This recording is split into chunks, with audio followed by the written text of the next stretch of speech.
இன்றைக்கி வீடியோக்குள்ளே போகிறதுக்கு முன்னாடி முக்கியமாக சொல்ல வேண்டிய ஒரு விஷயத்த சொல்லிடுறேன். ஒரு 8 மந்த்துக்கு முன்னாடி நம்மளோட கரண்ட் வெயிட் எவ்வளோ அப்படின்னா 83 கிலோ. அதுலேருந்து நம்ம குறைச்சது எவ்வளோ அப்படின்னா 20 கிலோ ஃபேக்ட் மட்டும் குறைச்சிருக்கோம். மொத்தம் 63 கிலோ இப்போ கரண்ட் வெயிட் இப்போ இருக்குது. இப்போ எதுக்காக சொல்கிறேன் அப்படின்னா, நீங்களும் அப்படி உடம்பு குறைக்கணும்னு நினச்சிங்க அப்படின்னா, உங்களுக்கு எந்த டவுட்டாக இருந்தாலும் பரவாயில்ல, டிஎம் பண்ணுங்கள். என்னால் முடிஞ்சுன்னா கண்டிப்பாக உங்களுக்கு ஹெல்ப் பண்ணுவேன். சரி ரைட், இன்றைக்கி வீடியோக்குள்ளே போகலாம்.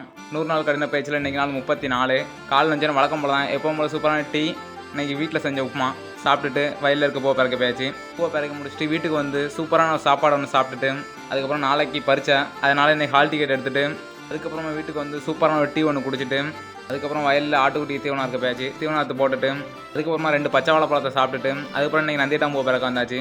அதுக்கப்புறமா நந்தியட்டாம்பூ எல்லாத்தையும் பிறக்கி முடிச்சுட்டு வீட்டுக்கு வந்து சூப்பரான குளியல் ஒன்று போட்டுட்டு இன்றைய பயிற்சிக்கு வந்தாச்சு. இன்றைய பயிற்சி என்ன அப்படின்னா பலத்துக்கான பயிற்சி தான். பலத்துக்கான பயிற்சி ஒரு 30-30 3 செட்டு. போவா மசில் ஃபீல் பண்ணி போட்டது. அதுக்கப்புறம் புஷ்அப் பொசிஷனில் 20-20 3 செட்டு, அவ்வளோதான் போட முடிஞ்சுது. அதுக்கப்புறமா டைமண்ட் புஷ்அப் 20-20 3 செட்டு. அதுக்கப்புறம் பேக் ஆர்ம்ஸ்க்கான ஒரு பயிற்சி 25-25 3 செட்டு போட்டோம். அதுக்கப்புறமா சூடோ புஷ்அப் ஒரு 10-10 3 செட்டு. அதுக்கப்புறம் என்னைய பாடி கண்டிஷன் இதுதான். அதுக்கப்புறம் அதையும் முடிச்சுட்டு வீட்டுக்கு வந்து வீட்டில் சூப்பரான சாப்பாடு ஒன்று சாப்பிட்டுட்டு, அதுக்கப்புறம் 3ஆவதாக ஒரு காஃபி ஒன்று குடிச்சிட்டு இன்றைய நாளை முடித்து கொண்டோம். நன்றிகள்.